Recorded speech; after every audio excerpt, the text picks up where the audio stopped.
संत रामपालजी महाराजांचा असून मराठी भाषिक भक्त समाजास सहज समजावे म्हणून हिंदी भाषेतून मराठी भाषेत रूपांतरित करण्यात आलेला आहे.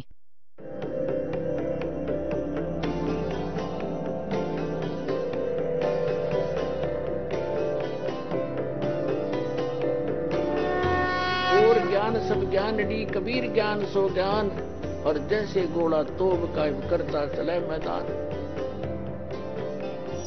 जगद्गुरु तत्वदर्शी संत रामपालजी महाराजांचे अमृत वचन सर्व पवित्र धर्मांच्या व पवित्र शास्त्रांच्या आधारावर. सतगुरुदेव की जय. बंदी छोड़ कबीर परमेश्वर जी की जय. बंदी छोड़ गरीबदास जी महाराज जी की जय. स्वामी रामदेवानंद जी गुरु महाराज जी की जय हो.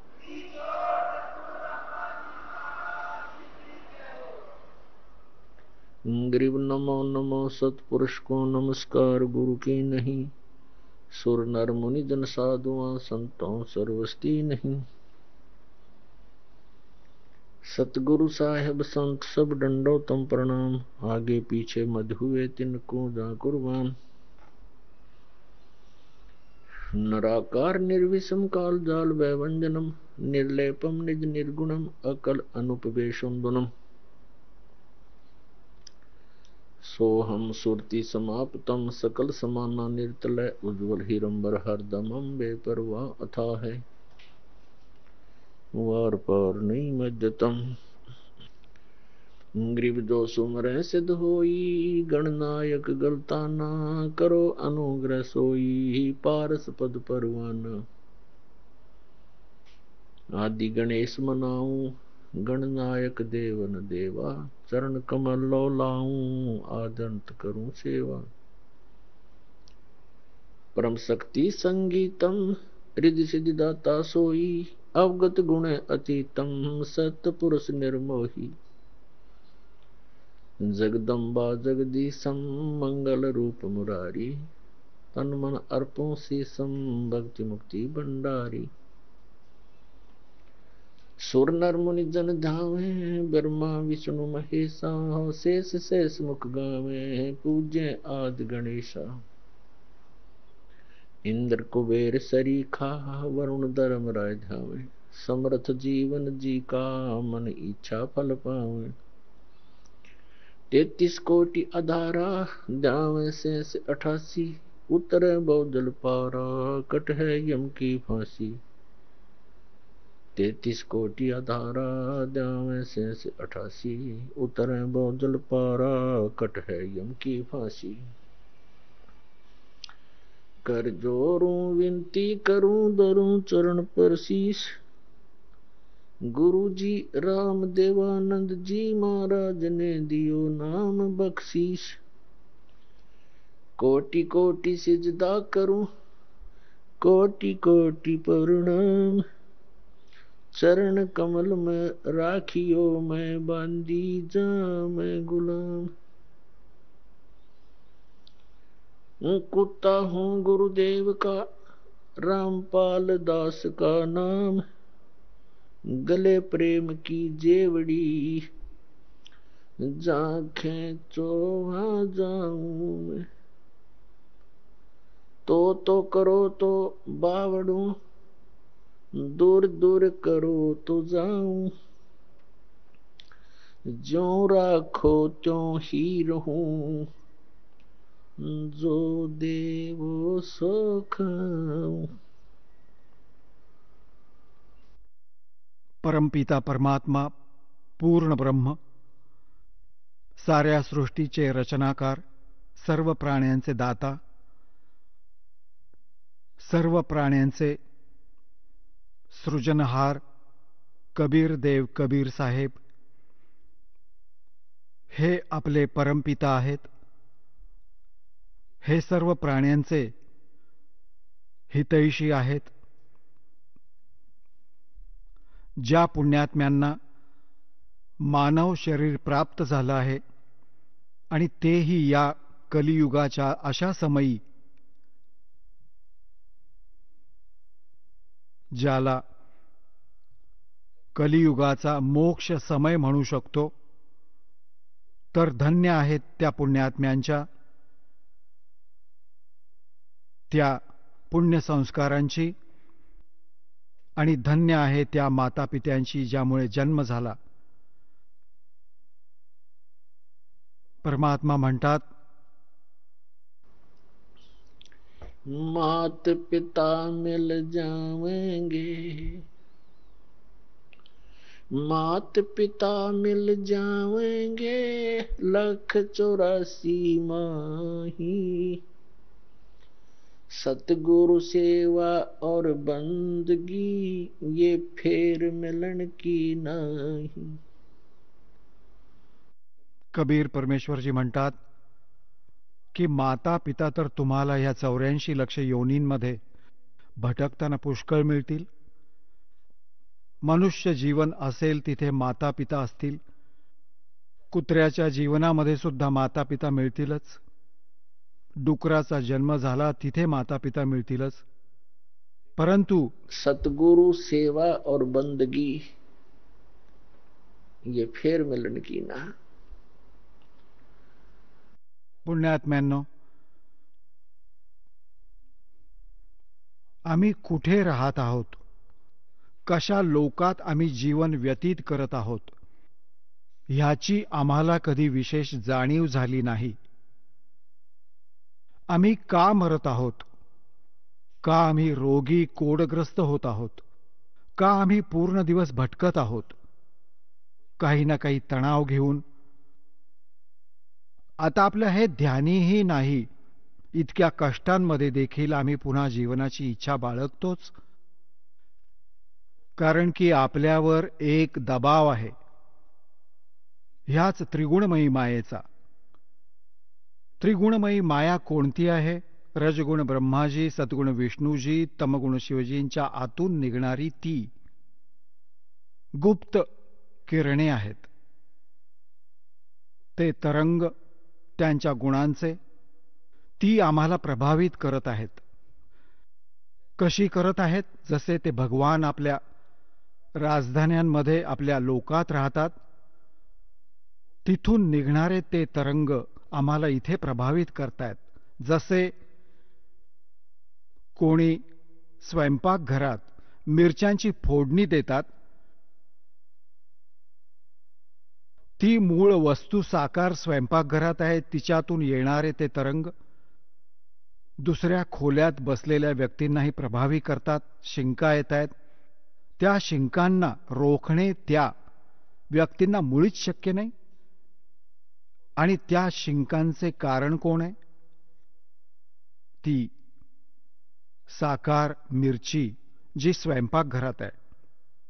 ठीक अशाच प्रकारे त्या भगवानांमधून निघणारी ह्या तिन्ही गुणांची किरणे, रेज आम्हा सर्वांना इथे प्रभावित करतायत. आणि ज्या कारणांनी आपण विचारच करू शकत नाही, प्रयत्न केल्यानंतर 2 सेकंदांच्या आत मन कुठल्या कुठे पोहोचते. कधी कधी वाटतं की हे काय जीवन झालं. सकाळी उठा, स्वयंपाक करणे सुरू करा, मग जेवा, मग कमवायला जायचं, आल्यावर पडा, झोपा, उठा, पुन्हा पळा, मग रात्री झोपायचं आणि पुन्हा पळा. मरेपर्यंत हेच काम पूर्ण होत नाही. परंतु कधी कधी येत असत या गोष्टी. मग 2 सेकंदानंतर काही भलतंच ध्यानी यायचं, त्यांना विसरायचो. आणि जर आम्हाला ही जाणीव झाली ही थोडीफार, तर तेव्हा करायचो काय? आम्ही घर सोडून जात असू, जंगलात जायचो. जंगलात जणू भगवान आपण बांधूनच ठेवलाय, गेल्या गेल्याच मिळेल, अशा आमच्या चुकीच्या भावना होत्या. आम्ही अज्ञानाच्या कारणाने या काळाच्या अशा जाळ्याला जाणू नाही शकलो. त्याला उलगडण्यासाठी परमात्मा स्वतः आले. ते आमचे पिता आहेत, आमचे जनक आहेत. कारण की आपल्यांचं दुःख आपल्यालाच कळतं. तेव्हा यासाठीच परमात्मा म्हणतात की कबीर ये माया अटपटी और सब गट आण अड़ी, किस किस न समजाऊं या कुआ भांग पडी. ह्या त्रिगुणमयी मायेला, इथल्या सुखसुविधांना, इथल्या चोचल्यांना पाहून मन असं भ्रमित होत जातं.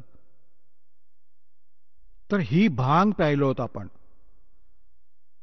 नाही, जेव्हा ही भांग उतरेल, तुम्ही बाकीचं जीवन क्षणक्षण मोजत कंठाल भगवान कधी पिच्छा सुटेल अशा घाणेरड्या लोकातून.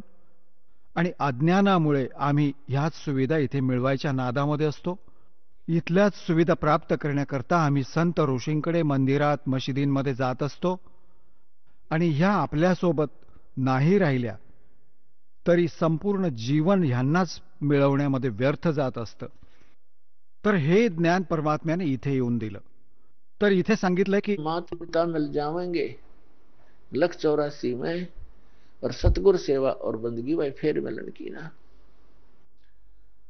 आता पुण्यात्म्यानो, सद्गुरू शब्द एक अगदी महत्वाचा आहे.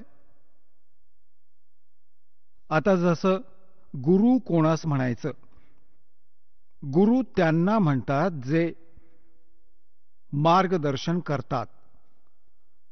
तो आपल्या क्षेत्रात तज्ञच असतो. जसं कोणी मेकॅनिक आहे त्यालाही गुरु मानतात त्याचे शिष्य, ज्यांना तिथे तो ट्रेनिंग देतो.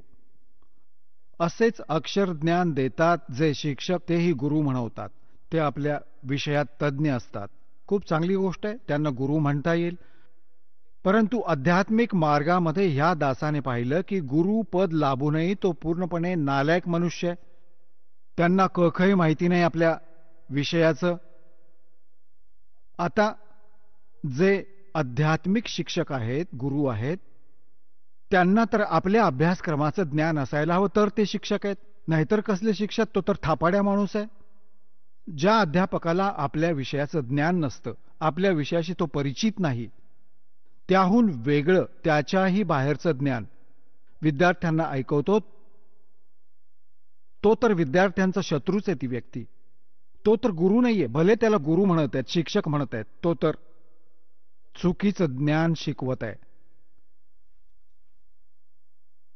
तर इथे सद्गुरू शब्दाची ह्यासाठी गरज भासली की एक गुरुपदावर विराजमान व्यक्ती हे गुरु नाहीत, हे खोटे आहेत. म्हणूनच सद्गुरूची गरज भासली. खरा गुरु, खरा शिक्षक, रियल टीचर. तर ह्याचा अर्थ हा आहे की सच्चा गुरु आहे तर कोणी खोटे गुरुही आहेत. म्हणून तर सच्चा शब्दाची आवश्यकता भासली. तर त्याची पूर्ती करण्याकरता स्वतः परमात्मा येतात.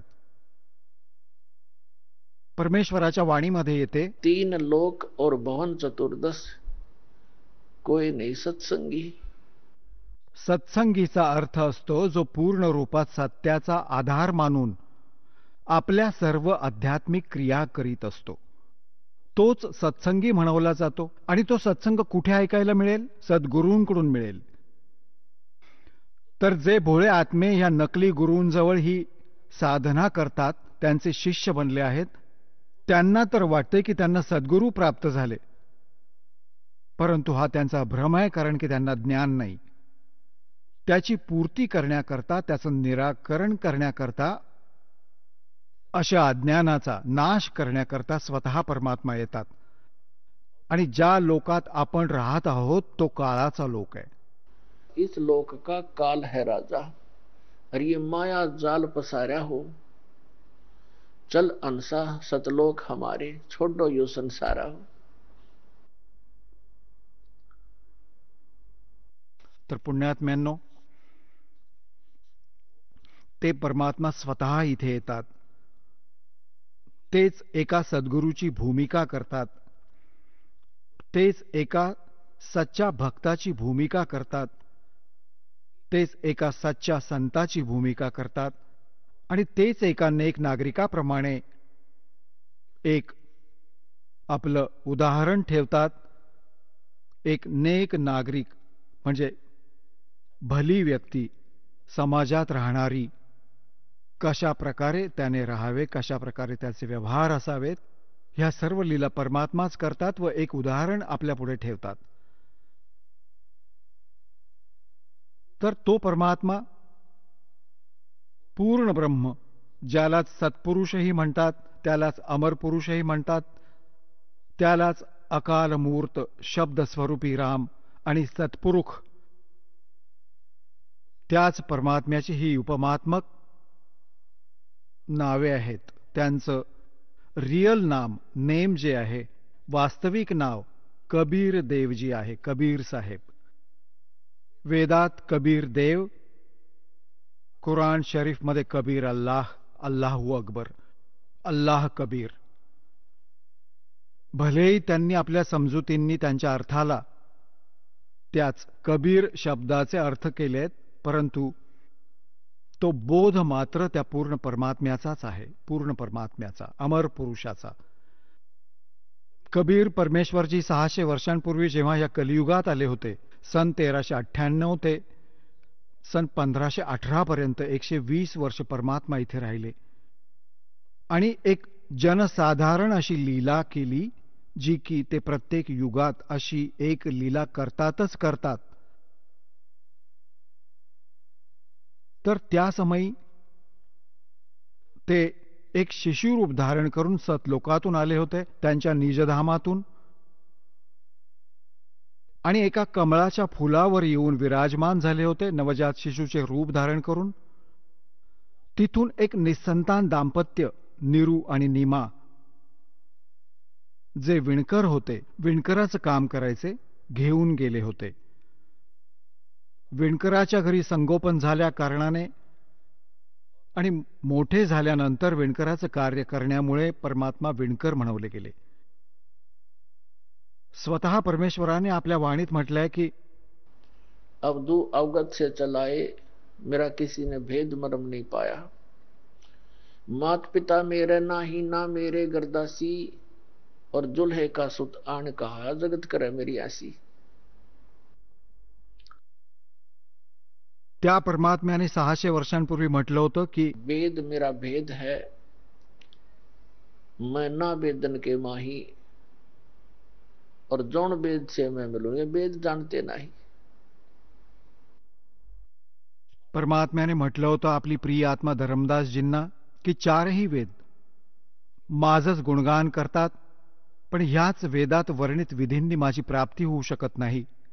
कारण की वेदात केवळ ब्रह्मपर्यंतच्या प्राप्तीचं म्हणजे भक्तीचं विधान वर्णित आहे, आणि परमअक्षर ब्रह्म म्हणजे सत्पुरुष याच्या भक्तीच्या मंत्राला त्यात एक पर्याय ठेवलाय की तो तत्वदर्शी संतच सांगतील, त्यांच्याकडून ऐक. जसं श्रीमद भगवद्गीता अध्याय क्रमांक 4 श्लोक क्रमांक 34 मध्ये आणि 32 मध्ये ह्या दोन्ही मंत्रातून स्पष्ट होतंय की सच्चिदानंद घन ब्रह्मने, त्याच परम अक्षर ब्रह्मने सतलोकातून चालत इथे येऊन, कारण की परमात्मा नर आकार आहेत, मनुष्य सदृश्य आहेत. जसं म्हणतात की नर नारायण देह आहे, तर नर म्हणजे मनुष्याचे त्या परमात्म्यासारखेच शरीर आहे, त्या परमात्म्याचं आपल्यासारखंच शरीर आहे. आणि ज्या महापुरुषांनी परमात्म्याला पाहिलं त्यांनी म्हटलंय, हमरे ही हुनियार है हमरा सिर्जनहार. आमचा जो रचयिता आहे, आमचा भगवान आमच्याच सारखा आहे, आमचे उनिहार आमच्यासारखाच चेहरा आहे, परंतु त्यांचे सामर्थ्य आणि त्यांच्या शरीराचं जे तेज आहे ते आम्हाहून कैक पट आहे त्या सतलोकात. आणि गीताजीमध्ये लिहिलंय 4 अध्यायाच्या 32व्या श्लोकात की धार्मिक अनुष्ठानांची यथार्थ माहिती विस्ताराने सच्चिदानंद घन ब्रह्मच्या वाणीत वर्णित आहे. ब्रह्मणे मुखे, मूळ पाठात गीताध्याय क्रमांक 4 श्लोक क्रमांक 32 मध्ये की मूळ पाठात एक शब्द आहे ब्रह्मणे मुखे. ब्रह्मणे म्हणजे सच्चिदानंद घन ब्रह्म. कारण की इथे ह्या अनुवादकर्त्यांनी आपल्या अज्ञानामुळे अनर्थ केला आहे. ब्रह्मणे मुखेचा अर्थ लिहिलाय वेदांची वाणी. वेदांची वाणी तर गीतेत बोलली जातच आहे, गीता ज्ञानदाता. गीता वेदांचाच तर निष्कर्ष आहे. इथे चुकीचा केला आहे यांनी या ब्रह्मणे मुखेचा अर्थ. ब्रह्मणे शब्दाचा अर्थ गीता अध्याय क्रमांक 17 श्लोक क्रमांक 23 मध्ये योग्य केलाय. तिथे लिहिलंय सच्चिदानंद घन ब्रह्म, ब्रह्मणे म्हणजे. तर इथेही सच्चिदानंद घन ब्रह्म म्हणजे अमरपुरुष परमअक्षर ब्रह्मने आपल्या मुखकमलाने जी वाणी म्हटली आहे त्यामध्ये विस्ताराने सांगितले आहे परमात्म्याला प्राप्त करण्याचा यथार्थ विधी, ए पासून झेड पर्यंत, म्हणजे कंप्लीट कोर्स. त्याच्याच विषयी मग म्हटले की 4थ्या अध्यायाच्या 34व्या श्लोकात, त्या ज्ञानाला तू तत्वदर्शी संतांपाशी जाऊन समजून घे. ह्याने सिद्ध हे आहे की गीता ज्ञानदाता त्याच रिअल वे ऑफ वर्शिपशी, त्याच पद्धतीशी तो परिचित नाहीये. त्यानेच आपल्या स्तराचं ज्ञान दिलं आहे. गीता अध्याय नंबर 8च्या श्लोक नंबर 13 मध्ये म्हटले, अर्जुन ओम इति एकाक्षरम ब्रह्म व्याहरम मामानुस्मरण य प्रयाती तजंदेहम स याती परमाम गतीम. कारण की हा ब्रह्म, हा क्षरपुरुष, हा काळ श्रीकृष्णजींमध्ये प्रवेश करून गीतेचं ज्ञान सांगत आहे. तो म्हणतो मज ब्रह्मचं केवळ ओम एक अक्षर आहे, नथिंग एल्स. अजून जे काही तू पुटपुटतो, ओम नमः शिवाय, ओम भगवते वासुदेवाय वगैरे वगैरे, हे सगळं निष्फळ आहे, हे मंत्र नाहीत. गीता एक ऑथेंटिक सद्ग्रंथ आहे, पवित्र आहे. काही बालकांची ऐर्या गैऱ्यांची गीते नाहीयेत यामध्ये. तेव्हा आपण अशा सद्ग्रंथांचा आधार घेऊनच आपली भक्ती सुचारू करायची आहे. अन्य सोडून द्यायच्या आहेत ज्या चुकीच्या साधना तुम्ही करीत आहात.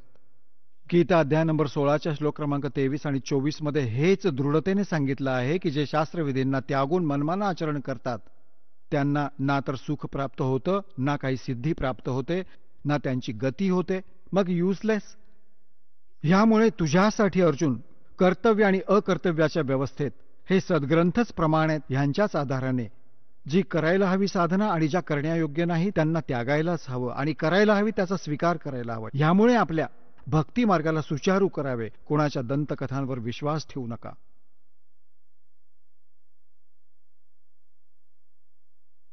अशा प्रकारे यजुर्वेदाचा 40वा अध्याय आहे.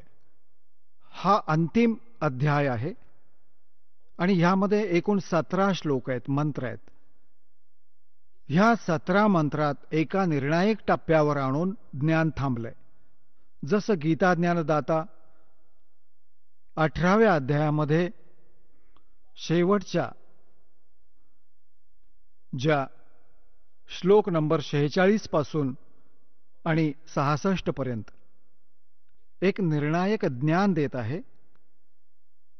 त्यामध्ये म्हटलंय की जर तुला माझी शरण ग्रहण करायची असेल तर युद्ध करावेच लागेल. इथे शांती असणार नाही. जन्म मृत्यू तुझेही होतील, माझेही होतील. 18व्या अध्यायाच्या 46व्या श्लोकात 61 आणि 62 मध्ये स्पष्ट केलंय की ज्या परमात्म्याने सर्व प्राण्यांची उत्पत्ती केली आणि तोच परमात्मा आता त्याच सर्वांना कर्माधाराने एका यंत्रासारखं फिरवतोय, तेव्हा तू सर्व भावांनी त्या परमेश्वराला शरण जा. त्याच्याच कृपेने तू परमशांतीला आणि सनातन परमधामाला प्राप्त होशील. 18व्या अध्यायाच्या 63व्या श्लोकात म्हणतोय गीता ज्ञानदाता की अर्जुन, जे मी गुप्ताहून गुप्त ज्ञान सांगायचं होतं ते तर तुला सांगितलं, हे गीतेचं ज्ञान. आता जसं तुझं मन मानेल तसं कर. माझ्या शरणात राहायचं असेल तर युद्ध करणं आवश्यक आहे. 8व्या अध्यायाच्या 5 आणि 7व्या श्लोकात म्हणतो, तू माझ्यात मनवाला हो, माझ्यात भाव बनव, माझं स्मरण कर, युद्धही कर, मलाच प्राप्त होशील. मग लगेच 8व्या अध्यायाच्या 8, 9, 10 मध्ये 3 श्लोकात म्हटले की त्या परमेश्वराला शरण जायचंय. त्याची भक्ती केलीस तर त्याच्या शरणात जाशील, माझी भक्ती केलीस तर माझ्यापाशी राहशील, त्याची भक्ती केलीस तर त्याच्याकडे तू पोहोचशील. 18व्या अध्यायाच्या 63व्या श्लोकात गीता ज्ञानदाता म्हणतोय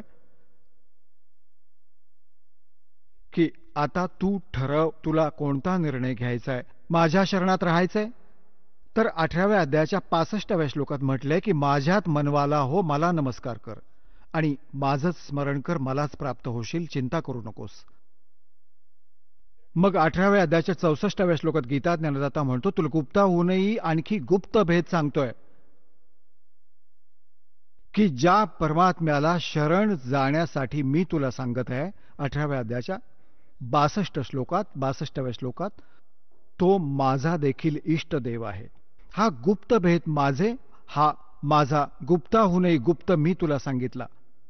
एक तर गुप्त तो आधीच सांगून चुकलाय 18व्या अध्यायाच्या 63व्या श्लोकात की हे अति गोपनीयाहूनही गोपनीय ज्ञान तुला हे गीतेतलं तुला सांगितलंय. तू निर्णय घे, डिसिजन तू घे. तुला माझ्या शरणात राहायचं असेल तर युद्ध करावंच लागेल आणि जन्ममृत्यू तुझेही होतील, माझेही होत राहतील.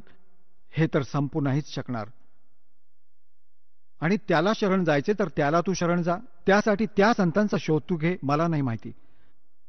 मग 18व्या अध्यायाच्या 64व्या श्लोकात लगेच म्हणतो, एक गुप्त अजून सांगतो, ऐक, परत ऐक. माझा पूज्य देव, इष्टदेव तोच आहे. आणि परमात्म्यांनी म्हटलं होतं त्या कि अवगत से चल आया, मेरा कोई भेद मरम नहीं पाया. गोरखनाथजींसोबत जेव्हा ज्ञान चर्चा झाली होती परमात्म्यांची गोरखनाथांशी, तेव्हा परमात्म्याने म्हटलं होतं की अवधू मैं अवगत से चल आया, मेरा कोई भेद मरम नहीं पाया. मात पिता मेरा नहीं, ना मेरे गरदासी, मैं दुल्हे का सुत आण का, हा जगत करा मेरी आसी. आणि मग म्हटलं होतं तेरा ज्योत स्वरूपी अलख निरंजन, वो धरता ध्यान हमारा. कारण की हे जे काही काळाचे पुजारी आहेत, ब्रह्मपुजारी आहेत, त्यांना अलख निरंजन म्हणतात. क्यों तेरा अलख निरंजन, वो धरता ध्यान हमारा. तोही आमचंच ध्यान करतोय, तेव्हाच तर आपली गुजराण करतोय या 21 ब्रह्मांडांची. आणि पुन्हा त्याच प्रसंगावर येत आहोत. तर 18व्या अध्यायाच्या 62, 63, 64, 65 व 66 मध्ये अत्यंत निर्णायक ज्ञान आहे. आता 65 मध्ये म्हटलंय की तू माझ्यात मनवाला हो, माझा भक्त बन, मला नमस्कार कर, तर मलाच प्राप्त होशील, चिंता नको करू. मग 18व्या अध्यायाच्या 66व्या श्लोकात म्हटलंय की जर तुला त्याच्या शरणी जायचं आहे, त्या परमाक्षर ब्रह्मच्या शरणात, ज्याच्या संदर्भात 8व्या अध्यायाच्या गीतेच्या प्रथम मंत्रात अर्जुनाने विचारल्यावर की किम तद ब्रह्म, त्याचं उत्तर दिले गीता ज्ञानदाताने 3ऱ्या मंत्रात गीता अध्याय 8च्या की तो परमाक्षर ब्रह्म आहे. मग 18व्या अध्यायाच्या 66व्या श्लोकात म्हटले की त्याला शरण जायचं आहे तर सर्व धर्मान परित्यज्य माम, माझ्या स्तराची जी ब्रह्मसाधना तू केली आहे, जसे ओम नामाचा जप, यज्ञ आदी, ती मला अर्पण कर. मग एकम शरणम व्रज, एकम अद्वितीय, ज्याच्या समतुल्य दुसरं कोणीही नाही, सर्व शक्तिमान, त्याच्या शरणात व्रज म्हणजे जा. या सर्व अज्ञान्यांनी व्रजचा अर्थ येणं केलाय. सांगा, हे कसे शिक्षक होते आणि कसे गुरु होते? हे जसा इंग्लिश शब्द आहे, इंग्रजी शब्द आहे गो, आणि गो म्हणजे जाणे असतं, कोणत्याही परिस्थितीत येणं नाही होऊ शकत. आणि ज्यांनी गोचा अर्थ कम केला, येणं असा केलाय, तो किती बुद्धिमान असेल, कसं उमजलं असेल त्याला ते प्रकरण, त्यांनी तर बट्ट्याबोळ करून टाकला. तर असं कवडीमोल करून टाकलंय ह्या नकली गुरूंनी. म्हणूनच सद्गुरू शब्दाची आवश्यकता भासली. आणि सद्गुरूंची आवश्यकता भासली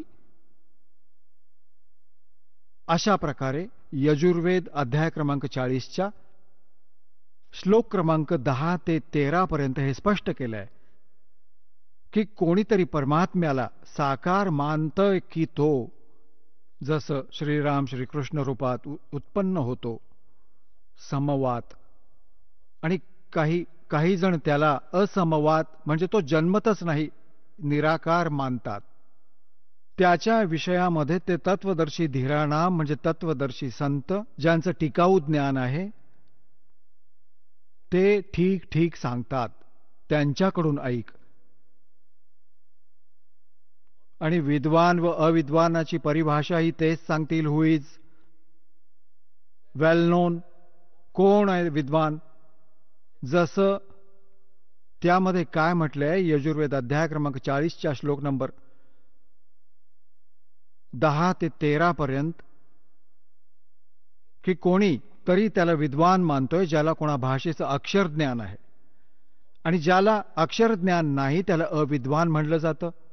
परंतु ही विद्वान आणि अविद्वानाची परिभाषा नाहीये, ती सुद्धा विद्वान आणि अविद्वानाची माहिती तत्वदर्शी संत सांगतील, कोण तो विद्वान आणि कोण तो अविद्वान आहे. तर पुण्यात्म्यांनो, जेव्हा परमेश्वर कबीरजी 600 वर्षांपूर्वी इथे आले होते धरातलावर, या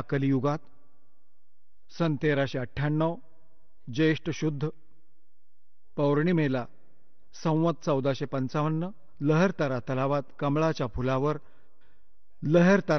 कमळाच्या फुलावर एका नवजात बाळाचं रूप धारण करून विराजमान झाले होते. आणि ते परमात्मा पाण्यावर विराजमान होतात, ज्या कारणाने त्यांना नारायण म्हटलं जातं. खरा नारायण हाच आहे तो परमात्मा, वास्तविक नारायण. म्हणूनच ह्यांना नारायण म्हटलं जातं. बाकी तर खोटे नारायण आहेत, इथे नाशवंत नारायण आहेत. नाहीतर कुणीही पाण्यात पडेल, नावेवर पडून राहील, तर तो काय नारायण थोडाच होईल मग. तर एक ती परमात्म्याची लीला आहे. सत्ययुग, त्रेता, द्वापार, कलियुग, सगळ्या युगांमध्ये हे एक अशी लीला करतात. तर त्यावेळी ते अक्षरज्ञान ठेवत नसत आणि सर्व वेद व ग्रंथांचं यथार्थ ज्ञान सांगत असत. तर त्यावेळी अक्षरज्ञानयुक्त तथा संस्कृत भाषेचे विद्वान मानले गेलेले ते ऋषी, महर्षी आणि ब्राह्मण वर्ग, मंडलेश्वर, गुरुमहंत, आचार्य, शंकराचार्य, परमेश्वर कबीरजींना म्हणत असत, हे अशिक्षित आहेत, अविद्वान आहेत, हे काय जाणणार सद्ग्रंथांमधल्या गूढ रहस्यांना, यांच्याकडे लक्ष देऊ नका. आणि तो परिणाम अजूनही दिसत आहे, कारण की आपले पूर्वज शिक्षित नव्हते. आज परमात्म्याने सर्वात अगोदर आम्हाला शिक्षित केलं. पुण्यात्म्यांनो, या शिक्षणाचा आपल्याला लाभ, एक विशेष लाभ हाच आहे की आम्हाला भगवंत ओळखता यावा. अन्यथा हे शिक्षण जणू विष आहे या मानवाकरता. हे चतुर बनवते, बेईमान बनवते. माया जमवण्या व्यतिरिक्त हे काही शिकवत नाही. कोणतंही प्रशिक्षण बघा, केवळ अर्थार्जन हा उद्देश घेऊनच तर मुलं शिकण्यासाठी जातात आणि मग त्याच उद्देशाला धरून राहतात. कुणी मध्येच मरतो, जुळवाजुळव करून बनवलेलं घर तसंच पडून राहतं. जे ह्या मनुष्य जीवनात कार्य करायचं होतं ते तर अजून सुरूही करू शकत नाही हा आत्मा. तर त्या परमात्म्याला हे थोडं विष आम्हाला चाकवणं अनिवार्य वाटलं, कारण की हे पुन्हा अमृतात बदलायचं होतं. विष से अमृत होत है जय कर जाणे कोई. आता ह्या विषाला आम्ही अमृतात परावर्तित करू. ह्या शिक्षणाचा आम्ही लाभ घेऊ, भगवानाला ओळखू, सतलोकी जाऊ, जेथे सदैव सुखी राहू. कुठे वार्धक्य नाही, तिथे मृत्यू नाही. जे ज्ञान दास देतोय हे काही लोकवेदाच्या आधाराने नाही, सर्व सद्ग्रंथांचा आधार मानून. आणि ज्या महापुरुषांना परमात्म्याचा साक्षात्कार झाला, सतलोकी गेले, तिथे त्या स्थानाला पाहिलं आणि परत येऊन त्यांनी साक्ष दिली. त्या महापुरुषांची वचने आपल्या समक्ष ठेवत आहे आणि ह्यांना आपण हृदयात ठेवायला पाहिजे. हे लोकवेद नका समजू, कारण की आपण दुधाने तोंड भाजलेले. आता लस्सी ही फुंकून प्याल, परंतु काही काळातच हे सर्व ठीक होईल, कळून चुकेल. लस्सी तर लस्सीच असते आणि दूध जास्त गरम होतं, चुकून प्यायलो आम्ही, तर असं ज्ञान होईल. मग तुमची अशी प्रबळ इच्छा होईल तिथे जायची, तुम्ही निर्भय बनाल. ह्या ज्ञानाच्या आधाराने मग भक्तीचं असं प्रेशर बनेल. बघा, आम्ही वार्धक्यात पाहतो आहोत. हे म्हणतो की याची बुद्धी नाही चालत, हा म्हातारा बोलतो एक, विचार एक, सांगतो एक. कारण की वृद्धावस्थेत ज्या काही क्रिया आम्ही करतो त्या शरीरात पूर्वजन्मीची जी थोडीफार बॅटरी चार्ज होती, संस्कार शुभ होते, त्यांनाच मनुष्य जन्म प्राप्त होतो, ते संपलं. तर आपली भक्तीच्या प्रेशरमुळे ॲज इट इज धारणा बनेल आणि एकच ध्यास लागेल शरीर सोडल्यावर. एक पाऊल तुमचं सतलोकात असेल, कारण की इथलं तर तुम्हाला कळूनच येईल की इथे तर तुम्ही अत्यंत दुःखी आहात आणि अगोदर वार्धक्य आपल्यासाठी एक ओझच होतं. आता वृद्धावस्था आपल्यासाठी वरदान सिद्ध होईल, कारण की पूर्वी आपण अज्ञानामुळे ह्याच क्रियांना शेवटचा शब्द मानत असू. आमचं काम संपलंय, कधी मृत्यू होवो, दुःखी असो, कर्म भोगो. हवं तर कसं पडल्या पडल्या कपड्यातच विधी करणारे वृद्ध पाहिलेत आपण. ते म्हणायचे की आता आमचं काम संपलंय अगदी व्यवस्थित. आता आम्ही त्या दुःखांनी एक चिंतित व्हायला लागू आणि मग या वार्धक्यातून सुटण्याकरता काही विशेष आस लावू सदलोकी जाण्याची. और जहां आशा तहां वासा होई. आणि भक्ती सोबत असली पाहिजे. भक्तिविण कोण ठेवेल तिथे आपल्याला?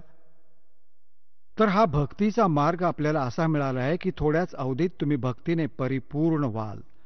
थोडे केल्यावरही मोठा लाभ होणार.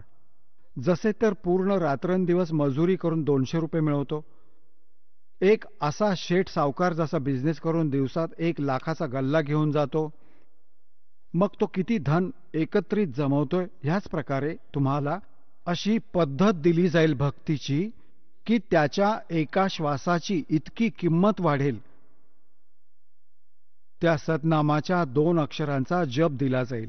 त्याच्या संदर्भात म्हटलं आहे परमेश्वराच्या वाणीत की सतनाम एक पालडे, एका तराजूच्या तागडीत एका पारड्यात सतनामाच्या एका श्वास उच्छ्वासाची किंमत हा पूर्ण मंत्र होतो. श्वास आणि उच्छ्वासाने 2 अक्षरी पूर्ण जप होतो. एक मंत्र तुमच्या अकाउंटमध्ये जमा होते ती कमाई.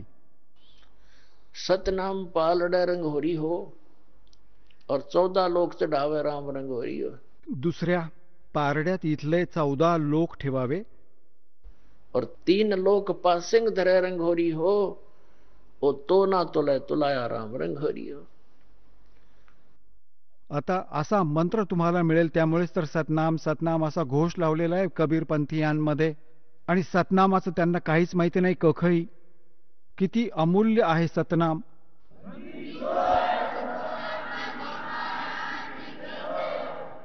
तर ह्या सतनामाची किंमत एका श्वासाला किती म्हटली आहे. आता करा तो हिशेब. आणि तुम्ही केवढी शक्ती भक्ती घेऊन आलात, तिथून किती संपत्ती घेऊन आलात, किती कंगाल झालात, भिकारी मागत फिरा. मग भक्तिहीन झालोय आपण, बनलो आहोत कुत्र गाढव डुक्कर बनवलं याने, लुटलं याने आम्हाला ह्या काळ भगवानाने. याने ही रेस्टॉरंट्स बनवली आहेत, स्वर्ग महास्वर्ग. तुम्ही इथे थोडेफार पुण्यदान करता, परमात्माच्या दयेने करवता तुम्ही. ते येऊन ते स्वतः येतात, आपल्या बाळांना भक्तीने चार्ज करतात, कुठेही प्रकट होतात, कोणत्याही स्वरूपात येऊन मग त्यांना भक्तिमार्ग दाखवतात. काही काळ तिथे वास्तव्य करीत असत. पूर्वी तर हे असं होतं की एका क्षेत्रातील व्यक्ती दुसऱ्या क्षेत्राबद्दल जाणत नव्हती की तिथे काय चालू आहे, कारण की तेव्हा येणं जाणं कन्व्हेन्स नव्हतेच. तर परमात्मा एकेका दिवशी शेकडो जागी हजारो ठिकाणी प्रकट होत असत. आणि तिथे गुप्त रूपात ते साधू रूप बनवून 10-20 वर्ष कुठेही राहत, मग अचानक निघून जात. आणि त्यांना भक्तीने ते युक्त करायचे. तर त्या आपल्यात आस्था भगवानाची टिकून राहिली नाही. तर काळ तर नास्तिक करू पाहत होता सर्वांना. इच्छितो की यांची आस्था हटेल भगवानाविषयी. आणि कलियुगात हे विज्ञानाचं ढोंग खूप गाजावाजा केलंय. हे विज्ञान दिलं भगवानाने, हे बनवण्यासाठी इंटरनेट आणि सॅटेलाइट आणि टीव्ही बनवण्यासाठी, जेणेकरून माझी मुलं माझं ज्ञान घर बसल्या ऐकतील, घर बसल्या ओळखतील. किती दयाळू आहे हा परमात्मा. आणि काळ आम्हाला बकवास ऐकवतो यांच्याच माध्यमाने. दिवसभर मीडियात काय ऐकता? पूर्ण बकवास. साऱ्या ज्या डोकं खराब करणाऱ्या, अंतःकरण मलिन करणाऱ्या गोष्टी येतात एका भक्तिमार्गाव्यतिरिक्त. आणि भक्तिमार्ग काय दिला या नकली संतांनी? खोटी बकवास करत आहेत, कखही नाही माहिती यांना. तर चहूबाजूंनी कमजोर केला आपल्या अंतःकरणाला. आणि आम्ही नास्तिक व्हायच्या सीमेवर उभे होतो जर ही भक्ती प्रारंभ झाली नसती तर. हे सत्य माना.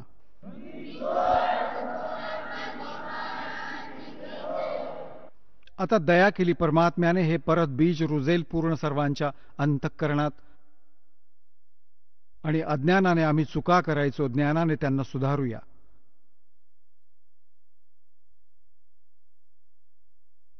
तर प्रसंग चालला होता तिथे येऊया की ह्या परमात्म्याने येऊन आम्हाला हे ज्ञान सांगितलं आणि तुम्हाला भक्तीने इतकं परिपूर्ण केलं जाईल. तर याने वर जी रेस्टॉरंट्स उघडली आहेत, आपली इथली जी पुंजी परमात्मा भक्ती देतात, करवून घेतात. आम्ही स्वर्गात जातो, महास्वर्गात जातो, ओम नामाचा जप करून तिथून खर्च करून येतो. तिथे रेस्टॉरंट्स उघडली आहेत ब्रह्माजीच्या वेगळ्या लोकात. त्यांचं स्वतःचं वेगळं आहे रेस्टॉरंट विष्णूजींच्या लोकात, ज्याला स्वर्ग असं नाव ठेवलंय. तर आम्ही आपली पुंजी तेथे नेतोय. तिथे आपला टॅक्स घेतात, कोणाचा 10%, कोणाचा 15-20%, कोणाचा 25%. तुमच्या धनावर ते चार्ज घेतात. बाकी खाणे तुमच्या पैशाने, जसे तुम्ही हॉटेलमध्ये जाता ते चार्ज वेगळा लावतात तुम्हाला. अशा प्रकारे हे सर्व जुळवाजुळव करून हे आपले ब्रह्मांड चालवतात. तर आपण ह्या लोकात आपल्या धनाचा नाश नको करायला. आता आपल्याला ज्ञान झालं, आपण सतलोकी जाऊ. आता काय म्हणतात परमात्मा की तुम्ही तिथून जेव्हा आलात भक्तीने युक्त होता, मेरे हंसा भाई, अन स्वरूप था जब तू आया, और अपना स्वरूप बोल में बोला ताते जीव का आया. आता तू आपलं वास्तविक स्वरूप आणि स्थान विसरला आहेस, म्हणूनच तू इथे भिकारी बनून फिरतोय. आणि इथे सुख मिळूच शकत नाही. हवं तर राष्ट्रपती बन. काही ना काही टेन्शन, त्याला काही पारिवारिक आपत्ती येईल, त्याच्या शरीरात असा काही आजार असेल की डॉक्टर पण फेल होतील भक्तिहीन प्राण्याचे. कारण की पूर्वजन्मीच्या पुण्यांनी उच्च पद पोस्ट प्राप्त करतो, चांगलं धन प्राप्त करतो. कारण की पूर्वजन्मांची बॅटरी चार्जड आहे. पुढे चार्जर न लावल्याने बॅटरी किती दिवस काम करेल? एक दिवस त्याला आपले काम सोडायचेच आहे. अशा पुष्कळशा गोष्टी प्रमाण आहेत. अंत्यसमयी काय हाल झालेत ह्या प्रधानमंत्री आणि राष्ट्रपती आणि मुख्यमंत्र्यांचे, तर सांगायचा भाव हा आहे की ही भगवानाची सर्व मुले आहेत. परमात्मा हा प्रमुख आहे, त्याला आपण विसरलोय. त्याची आठवण करून देण्यासाठी संत व सत्संग होत असतात. आता प्रसंग चाललाय की आम्ही सतलोकातून आलो तेव्हा खूप भक्तीने परिपूर्ण होतो. याने आम्हाला लुटलंय. आता दयाळूने दया केली आहे. तुम्हाला तितकेच चार्ज करतील जितके तुम्ही तिथून चार्ज होऊन आलात. भक्तीची कमाई अत्यावश्यक आहे. एक काही माथे फिरू संत म्हणतात एक विशेषत्वाने, त्यांना नास्तिक समजलं पाहिजे ज्यांचे असे विचार आहेत. भक्तीच्या आडून ते नास्तिकतेच्या आडून नास्तिकतेची बीज पेरत आहेत. दासाने अशा सर्वांचं साहित्य वाचले, कबीरपंथी संतांचं वाचले, सर्व धर्मगुरूंचं अन्य शास्त्र धर्मशास्त्र वाचले. त्यामध्ये दासाने काय पाहिलं, जे लोकवेद प्रत्येक धर्मात चालू आहेत त्यांच्याहून वेगळं ज्ञान सद्ग्रंथात आहे. आणि सद्ग्रंथातील ज्ञानाविना आम्ही ऐकत सांगत ऐकवत आहोत ते सर्व लोकवेद आहेत, दंतकथा आहेत, व्यर्थ आहे, त्याचा काही उपयोग नाही. एक जम्मूमध्ये आहेत, कबीरपंथी म्हणवतो. कोणतंसं रांजडी गाव आहे जम्मूमध्ये, त्यांचं नाव आहे श्री मधु परमहंस. आता त्याने तर कबीर पंथात असं म्हटलंय, माझ्यासारखी ह्या ब्रह्मांडात कोणाकडेच वस्तू नाही. वस्तूचा अर्थ हाच असतो की ज्ञान, अध्यात्म आणि समाधान संपूर्ण. नाम मंत्र दीक्षा योग्य असेल, ज्ञान पूर्ण असावं, तर तोच संत म्हटला जातो. तर ते काय म्हणतात की भक्तीची काही आवश्यकता नाहीये. कमाईने काही नाही होणार, दान पुण्याने काही साध्य होणार नाही, फक्त गुरु पार करेल. आणि तो काय करतो? त्याने काय विधान म्हटलंय, कसं जाणलं आहे परमात्म्याला. आता 2 मिनिटात त्याची झाडाझडती घेऊ. तो काय सांगतोय की आधी परमात्मा गुप्त होते, सृष्टी रचना सांगितली त्यांनी. मग त्यांनी परमात्म्यांनी एक शब्द उच्चारला, त्यातून प्रकाश पसरला, अद्भुत अनंत. मग ते परमात्मा त्याच प्रकाशात सामावले जसे साखर पाण्यात. मग तो अमरलोक बनलाय. तो परमात्माही आणि प्रकाश दोन्ही मिळून अमरलोक झाला तो. मग म्हणे की परमपुरुषाने, अमर पुरुषाने तेव्हा आपल्या आतूनच त्या प्रकाशाला वर उधळलं. छोटे छोटे कण बनले, ते बिंदूंनी बनतच थेंबांद्वारे परतले. ते प्रकाशात मिसळलेच नाहीत, ते वेगळे फिरू लागले थेंबासारखे, बिंदूसारखे. ते आत्मा बनलेत. परमात्म्याने आत्म्याला उत्पन्न नाही केलं, स्वतःच बनले. तर परमात्मा आणि आत्मा तर बहीण भाऊ झाले. मग ते तर बहीण भाऊ झाले, त्यांचं ते तर एका स्तरावर आले. मग पुढे काय म्हणतो की सारनाम, आदिनाम, सार शब्द, सच्चा नाम म्हणजे सतनाम, आणि शब्दविधी, आणि निशब्द, आणि म्हणतात की हे सत्पुरुषच आहेत. आणि सत्पुरुष काय तर अमरलोक. अमरलोक काय? प्रकाश व्यर्थ बेकार. कसले हे कबीरपंथी? हे तर काळाचेच दूत आहेत पक्के, आणि काळाने पाठवलेले, आणि त्यांना कखही माहिती नाही. आणि नाम देतात सतनाम आणि सद्गुरू, सतनामाचं कखही माहिती नाही यांना. आणि मग म्हणतात की भक्तीची काय आवश्यकता, गुरु पार करून नेईल. एक तर नाम देतो सतनाम ते, एक देतो सद्गुरू, हे तर जप करा. आणि एक कानात करतो आता जी दीक्षा घेणारी व्यक्ती आहे ती म्हणते, गुरुजी काही कळलं नाही मला. तो म्हणतो की हा वाणीचा विषय नाहीये.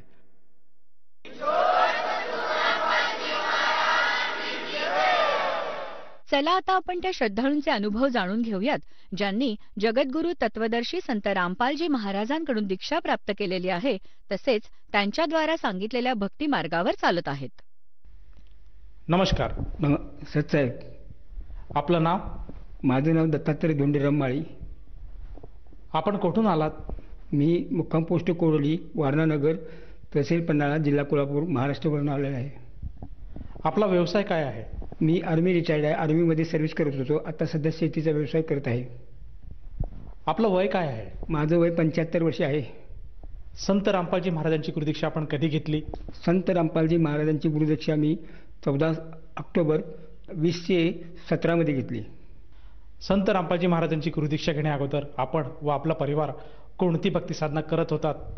संत रामपालजी महाराजांच्या गुरुदीक्षाच्या अगोदर मी सर्व देवी देवतांची पूजा करत होतो. गणपतीची खास करून पूजा करत होतो. मी आर्मीमध्ये असल्यामुळे आर्मीमध्ये गणपती स्थापना दिल्ली, आसाम, उत्तर प्रदेश, हिमाचल प्रदेश अशा ठिकाणी गणपतीची स्थापना केली आणि त्या ठिकाणी उत्सव साजरा करत होतो गणेश चतुर्थीचा. आणि दुर्गा माता, चामुंडा माता आणि वैष्णोदेवीला जात होतो, त्यांची भक्ती करत होतो. आणि गावी आल्यानंतर शिवजीची भक्ती करतो, कोटेश्वराची भक्ती करतो. माझा कुलस्वामी जो आहे, कुलस्वामीजी त्यांची भक्ती करत होतो. ज्योतिर्लिंगाची भक्ती करत होतो. कोचीचे भैरवनाथांची भक्ती करत होतो. सर्व देवी देवतांची भक्ती करत होतो. सर, जसं तुम्ही सांगत आहात की आपण महाराष्ट्रामध्ये जी प्रचलित भक्ती साधना आहे, जसे की गणेशोत्सव साजरा करणे, देवी देवतांची पूजा करणे, व्रतवैकल्य करणे, ह्या भक्तिविधी आपण करत होतात. तर मला असं विचारायचं आहे की संत रामपालजी महाराजांचा जो मार्ग आहे त्या मार्गाबद्दल माहिती आपल्याला कशी मिळाली आणि आपण त्यांच्या शरणात कसे आलात? संत रामपालजी महाराजांचा सत्संग सुरू होता आमच्या गावी. त्या ठिकाणी मला त्यांची गाडी आली होती आपल्या चौडीजवळ, आमच्या घराजवळ. त्यावेळेला ते ब्रह्मा विष्णू महेशाई हे कोण आहेत, त्यांचे आईबाप कोण आहेत, असं मी कोल्हापूरला जात असताना ती गाडी वळून बघितली तर त्या ठिकाणी पॅम्पलेट वाटत होते. मी मागे वळून पाहिले तर त्या ठिकाणी ते पॅम्पलेट घेऊन त्यांचे भक्त आले होते, अनुयायी आले होते. त्यांच्याकडून एक पॅम्पलेट घेतले आणि ते सत्संग आहे असं त्यांनी सोसायटी सांगितलं. त्या दिवशी मी जाता जाता त्यांनी किती वाजेपर्यंत आहे म्हणून सांगितलं तर ते 7ला चालू आहे म्हणले. आणि मी निघालो कोल्हापूरला, तर जरा लेट होईल म्हणले, तर लवकर याचा प्रयत्न करा म्हणले. त्या दिवशी मी लवकर आलो 7 वाजता आणि त्या ठिकाणी त्यांचं परमेश्वराची सत्संग ऐकला, संत रामपालजी महाराजांचा सत्संग ऐकला. त्या दिवशी पूर्ण सत्संग ऐकला. त्याच दिवशी मला ज्ञान पटलं, या जगामध्ये जेवढे देव आहेत त्या देवांच्या भक्तीपेक्षा देवांचा देव संत रामपालजी महाराज आहेत. आणि त्यांची भक्ती जर आपण केली तर त्यांचं ज्ञान फार मोठं आहे आणि सतज्ञान आहे. त्या ज्ञानामुळे मी लगेच त्यांची दीक्षा घेतलेली आहे. सर, जसं तुम्ही सांगत आहात की आपल्या गावामध्ये संत रामपालजी महाराजांचा सत्संग आला होता, जो की प्रोजेक्टरच्या माध्यमातून दाखवण्यात येतो. त्या सत्संगाला आपण बघितलं आणि त्या सत्संगामधून आपल्याला अशी प्रेरणा झाली की आपण सुद्धा संत रामपालजी महाराजांची गुरुदीक्षा किंवा नाममंत्र घ्यावा आणि त्या अनुषंगाने आपण संत रामपालजी महाराजांशी जोडले गेलात. तर मला असं विचारायचं आहे की जेव्हा आपण संत रामपालजी महाराजांची सद्भक्ती स्वीकारली त्यानंतर आपल्याला व आपल्या परिवाराला काय काय लाभ प्राप्त झालेत? मला व स्वतःला व माझ्या परिवाराला फार मोठे लाभ झाले. आता सध्या पण लाभ होत आहे. माझं वर्ष वय 75 चालू असताना त्याच्या अगोदर माझं वय 73 वर्ष होते. तरी त्यावेळेला मी भक्ती घेतली त्यांची. संत रामपालच्या चरणामध्ये आलो त्यावेळेला मी संत रामपालजी महाराज कबीर साहेबांच्या प्रकट दिवसासाठी 18 जून 20 ते 18 जात असताना त्यांचे पैसे भरून मी कोल्हापूरला जात असताना स्कूटरवरून जात असताना, ॲक्टिव्ह होती माझी गाडी, पुण्याला चालवतो मी. आणि माझा त्या दिवशी जात असताना माझा ॲक्सिडेंट झाला घाटामध्ये आणि मला एक मागून येऊन गाडी उडवलं. त्या गाडीनं मी पडलो घाटामध्ये, कात्रेज घाटामध्ये पडलो आणि माझ्यावरून गाडी गेली. त्या गाडीचा पत्रा फाटला. त्या माणसाने मागं वळून सुद्धा पाहिलं नाही आणि माझ्या अंगावरून गाडी गेली. माझ्या अंगावर गाडी त्या माणसाने बघितलं पण नाही आणि मी मरून पडल्यासारखं त्या ठिकाणी पडलो होतो. पुन्हा उठून बसायचा प्रयत्न केला. त्या ठिकाणी 2 बाळं आली. त्या बालकांनी मला उठून बसवलं आणि माझी गाडी सरळ केली आणि मला बसवलं आणि मला उठवलं. म्हणजे काका तुम्हाला लागलेलं का? तर मी म्हणलं मला लागलेलं नाही, गाडी पडलेली आहे, ती सरळ करा गाडी. तोपर्यंत काका म्हणले इकडे. आणि दुसरी गाडी आली. माझ्या अंगावर त्या मुलांनी मला असं एका बाजूला वाकवलं, डाव्या बाजूला. माझ्या डाव्या बाजूला गाडी गेली होती त्यांच्या नियमाच्या बाई आणि त्या गाडीनं मला उडवून लावलं असतं तर माझ्या अंगावर गाडी गेली. त्या मुलाने मला वाकवलं आणि मी वाचलं आहे. त्यापासून मला त्या देवानं मला परमेश्वरानं संत रामपालजीच्या दयेमुळे मी वाचलेलो आहे आज. त्यांच्या कृपेमुळे मी आज जिवंत आहे. आणि हा एक माझा पहिला अनुभव, हा पहिला जेवणामध्ये फायदा झालेला आहे, अनुभव आलेला आहे. दुसरा फायदा, मी रोहतकला 20 दिवस सेवेसाठी गेलो असताना, सेवेतून परत येत असताना मला एकदम अटॅक आला. अटॅक असा आला की मला 17 ते 18 वेळा अटॅक आला. आणि दिल्लीमध्ये अटॅक आल्यानंतर मला दवाखान्यात नेलं. दवाखान्यात नेल्यानंतर दवाखान्यातनं परत आलो. त्या दिवशी पुन्हा अटॅक आला. भक्त माझ्यावर 35 आपले भक्त होते, संघ होते, माझे अनुयायी होते सगळे संत रामपालजी महाराजांचे. त्याने माझ्यावर होते, ते सगळे रडत होते, मी पण रडत होतो. माझ्या उजव्या बाजूला अटॅक आला, तो 1 तास राहिला. पुन्हा दुसऱ्या बाजूला अटॅक आला, तो 1 तास राहिला. सगळे म्हणाले आता माळीचं काही खरं नाही. भक्त म्हणाले, तरी मी म्हणलं मला काही होणार नाही. मी परमेश्वराच्या चरणामध्ये आहे, मी संत रामपालच्या महाराजांच्या चरणामध्ये आहे, मला काही होणार नाही. मग त्यानंतर मी दुसऱ्यांदा अटॅक आला. दुसऱ्यांदा अटॅक राणी हॉस्पिटलमध्ये घेऊन गेले. त्यांनी त्या ठिकाणी 4 वाजता वाजले, दवाखान्यात ठेवलं. इंजेक्शन मिळालं नाही. तर इंजेक्शन नाही म्हणले दवाखान्यात. तर बघायचे आमचे होते दुसरे एक अनुयायी संत रामपालजी महाराजांचे. त्या अनुयायांना सगळ्या दिल्ली फिरला तो अनुयायी, मेडिकलमध्ये कुठल्याही प्रकारचे औषध मिळालं नाही. आणि अशा परिस्थितीत पडला असताना त्या नर्सला सांगितले औषध मिळालं नाही. मग काय करायचं म्हणले, मग ॲडमिट करा म्हणले. मी म्हणलं ॲडमिट मला ॲडमिट करायचं काय, तर नाही म्हणले अनुयायी आम्ही घरी जायचं आहे, याच्या घरी सोडलं पाहिजे. मग त्यांनी तसं म्हटल्यानंतर बघते म्हणले आणि पुन्हा गेले घरात. तर त्यांना इंजेक्शन मिळालं त्या ठिकाणी. परमेश्वर कृपेनं संत रामपालचे महाराज इंजेक्शन, ते इंजेक्शन मला दिलं. त्यावेळेला मी 10 मिनिटांमध्ये ठीक झालो आणि मला रेल्वे स्थानकावर आणून सोडलं. सकाळी पुन्हा मी रेल्वेमध्ये बसलो. रेल्वेमध्ये बसल्यानंतर 50 किलोमीटर 100 किलोमीटर गेल्यानंतर पुन्हा मला अटॅक आला. पुन्हा अटॅक आल्यानंतर सगळे पुन्हा करायला की माळी बघितलेला काय झालं काही माहीत नाही आहे. परमेश्वराचं नावानं त्यांच्या चरणामध्ये मी असल्यानं मला कुठल्याही प्रकारचा त्रास होत नव्हता. फक्त माझं अंग जात होतं. मी दाखवत होतो की मी आता ह्या जीवनात ह्या माझ्या अंगामध्ये हे नाही आहे दाखवत होतो. माझं तोंड पण वाकडं झालं होतं. त्यावेळेला सगळे म्हणले काय घाबरू नका. आणि त्यावेळेला डॉक्टरांना बोलवून घेतलं. 5-6 अटॅक असे आले, जवळजवळ 9 अटॅक असे आले, 9-10 अटॅक आले. आणि त्यानंतर पुन्हा दौंडपर्यंत आल्यानंतर दौंडपर्यंत असे अटॅक आणि 2-4 झाले. दौंडवर आल्यावर रेल्वेचे जे डॉक्टर आहेत त्यांना बोलवून घेतलं. रेल्वेच्या डॉक्टरनी काही औषध दिले. नामस्मरण करा म्हणले. भगतजी सगळे देवाचे संत रामपालजी महाराज तुम्हाला वाचवतील, तुम्हाला काय होणार नाही म्हणले, तुम्ही घाबरू नका. पुन्हा मी घरापर्यंत जायचो. पुण्याच्या स्टेशनवर यायचो. पुण्याच्या स्टेशनवर मला सगळं काय ठीक झालं. अनुयायांनी त्या ठिकाणी माझ्या घरच्या लोकांना बोलवून घेतलं. आणि त्या अनुयायांनी बोलवून घेतल्यानंतर गाडी घेऊन आले. तर बघितलं तर हे तर पापा जर ठीक आहेत मुलं तुम्हाला काय झालं आहे. तर बाकी संत लोक रडून सांगत होते यांना जेवण करायचं हे बघा म्हणजे, यांना घरी घेऊन जाऊन दवाखान्यात घेऊन जावं म्हणले. आता हे तुमच्या हातात स्वाधीन आम्ही केलेलं आहे. त्यानंतर घरी गेलो. घरी जेवलो वगैरे, आंघोळ केली. घरी 10 वाजता सकाळी पोहोचलो होतो पुण्यामध्ये. मला विकनेस आल्यामुळं थोडंसं सलाईन चढवलं दवाखान्यात घेऊन. दोडके डॉक्टर आहेत त्यांच्या घरी जाऊन दवाखान्यात जाऊन सलाईन चढवलं. पुन्हा रात्री 12:30 वाजता जेवून खाली झालं. 12:30ला अटॅक आला. 12:30ला पुन्हा उजव्या बाजूला अटॅक आला. मी शरीर मला पाय हलत होता, तोंड वाकडे झालं होतं. डाव्या बाजूने मी पायावर मी एका रूममध्ये होतो. रूमवर लात मारली डाव्या बाजूनं आणि तोंड वाकडे झालेलं दाखवलं. सगळे घरातले रडायला लागले की म्हणजे आता एक पापा संपलेला आहे. मी म्हटलं घाबरू नका, गुरुजी माझ्या संग आहेत. गुरुजी असताना मला काय होणार आहे. पुन्हा त्यांनी गाडी घेतली. गाडी बोलून आणलं. गाडीत मला बसवलं आणि दवाखान्यात नेलं. दवाखान्यात नेल्यानंतर दवाखान्यात जागा नाही. तर दवाखान्यात डॉक्टर म्हणले ही कंडिशन फार वाईट आहे, यांना आता जागा नाही, काय करणार. तर ससूनमध्ये पण जागा नाही. पुन्हा आदित्य बिर्लामध्ये परमेश्वरानं मला जागा पाठवली. त्या ठिकाणी विचारलं तर त्या ठिकाणी मला एक सीट मिळाली ICUमध्ये. आदित्य बिर्लामध्ये पाठवलं. त्यापर्यंत तिथंपर्यंत जायचं मला ICUमध्ये ठेवलं. त्या दिवशी मी बेशुद्धच होतो. दुसऱ्या दिवशी मी ठीक झालो. पुन्हा औषध वगैरे काही दिलं नाही आहे. त्यांनी गोळ्या वगैरे दिल्या. अशीच परिस्थिती असल्यामुळे काही दिलं नाही. फक्त तोंडाला ते लावलं तर हे ऑक्सिजन लावलं. तर पुन्हा दुसऱ्या दिवशी त्या दिवशी मला ठीक झालं. आणि तिसऱ्या दिवशी मला पुन्हा अटॅक आला सकाळी. तर डॉक्टर म्हणले की तुम्हाला काही झालेलं नाही. थोडा म्हणजे याला काही झालं नाही, बघूया आपणाला. डॉक्टरांचा विषय ह्या माणसाला कसं काय अटॅक येतोय असा विचार करायला. पुन्हा माझं MRI केलं.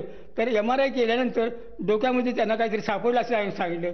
परमेश्वरा माझा तूच माझे संत रामपालजी महाराज असं मी परमेश्वरांना म्हटलं. दुसरं मी काय करू शकतो. मग मला त्या दिवशी आता MRI वगैरे केलं. फक्त 10 दिवस मला त्या ठिकाणी ठेवून घेतलं. जा म्हणले ह्या तुझ्या बापाला काय झालं आणि ते अटॅक आले आहे, त्याच्या गळ्यामध्ये काहीतरी काठीण वगैरे आहे, कोरेटिन वगैरे झालेलं आहे. गळ्यामध्ये जाऊन कमरेवरती म्हणजे कमरेचा रोग झालेला आहे मुळा, त्यामुळे ते अटॅक वगैरे येतात. त्यामुळं त्यांना आता घरी घेऊन जावा आणि त्या ठिकाणी तुमच्या कमांड हॉस्पिटलमध्ये औषधपाणी करा. आणि त्या ठिकाणी मी जाऊन दाखवलं त्या ठिकाणी, तर तुमचं कोरेटिन वाढल्यामुळे तुम्हाला किडनी तुमच्या फेल व्हायची पाहिजे आहे. 75 ने 80 किडनी, एका बाजूला 75 ने एका बाजूला 90 असं काय ते 80 होते. दुसऱ्या दिवशी पुन्हा ते CTC केलं, एन्जिओग्राफी केली. एन्जिओग्राफीमध्ये पुन्हा तेच निघालं. पुन्हा 15 दिवसांनी या म्हणले तुमचं आता ऑपरेशन होऊ शकत नाही, तुमचं वय जास्त झालेलं आहे. पण माझं कुठल्याही प्रकारचं ऑपरेशन झालं आपोआप मी स्मरणामध्ये होतो कुठल्याही प्रकारचा.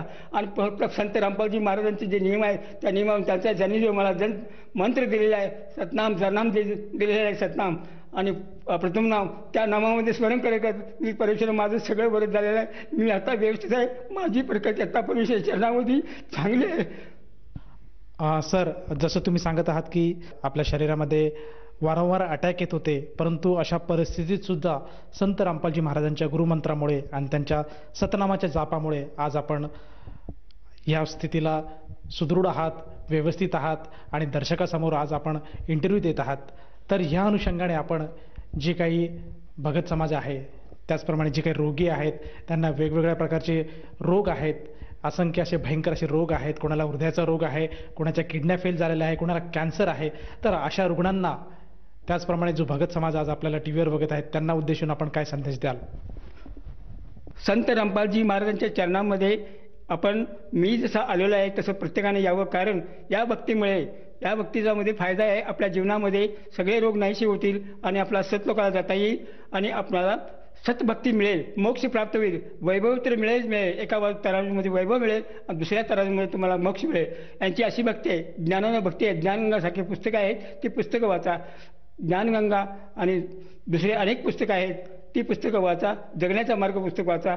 त्यामध्ये तुम्हाला सगळा संदर्भ ज्ञान प्राप्त करा आणि संत महाराजांच्या चरणेमध्ये या आणि त्यांची भक्तीचा लाभ घ्या. त्यामुळे तुमचा या जीवनामध्ये येण्याचा जो फायदा मनुष्य जीवनाचा लाभ होईल.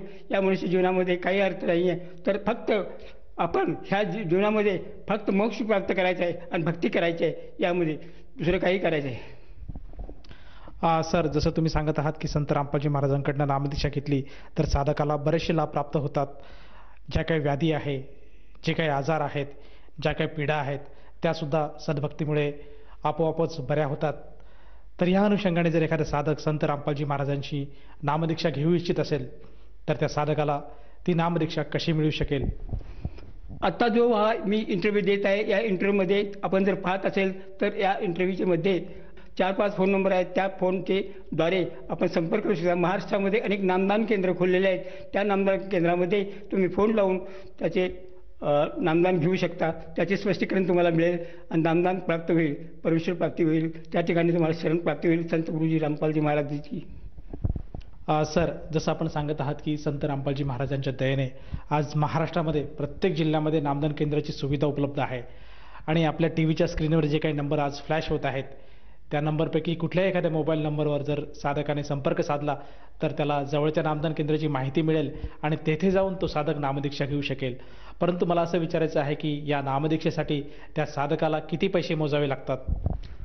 आपण नामदीक्षा घेण्यासाठी केंद्रावर गेल्यानंतर प्रत्येक जिल्ह्यामध्ये त्या ठिकाणी गेल्यानंतर ऑफिसमध्ये त्या नाम केंद्रावरती सत्संगामध्ये गेल्यानंतर त्या ठिकाणी नाम उपदेश घेत असताना तुम्हाला कोणताही एक पैसा देखील द्यावा लागत नाही. केवळ आपल्याला भक्ती प्राप्त होते. नामदीक्षा मोफत बिना शुल्क मिळते आहे. धन्यवाद. सत्साहेब.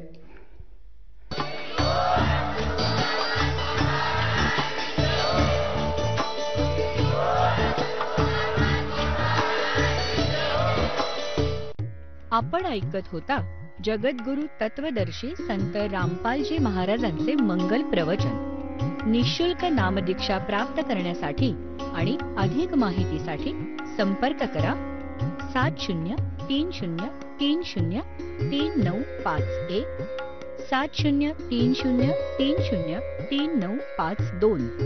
आमची वेबसाईट आहे www.jagadgururampalji.org. सर्व पवित्र धर्मांच्या व पवित्र शास्त्रांवर आधारित प्रमाणित अनमोल पुस्तक ज्ञानगंगा किंवा जगण्याचा मार्ग यापैकी कोणतेही एक पुस्तक निःशुल्क मागवण्यासाठी आम्हाला आपले पूर्ण नाव, पूर्ण पत्ता, पिनकोड सहित आणि फोन नंबर लिहून 7030303951 7030303952 नंबरवर SMS करू शकता किंवा आम्हाला 7030303950 नंबरवर व्हॉट्सअप देखील करू शकता.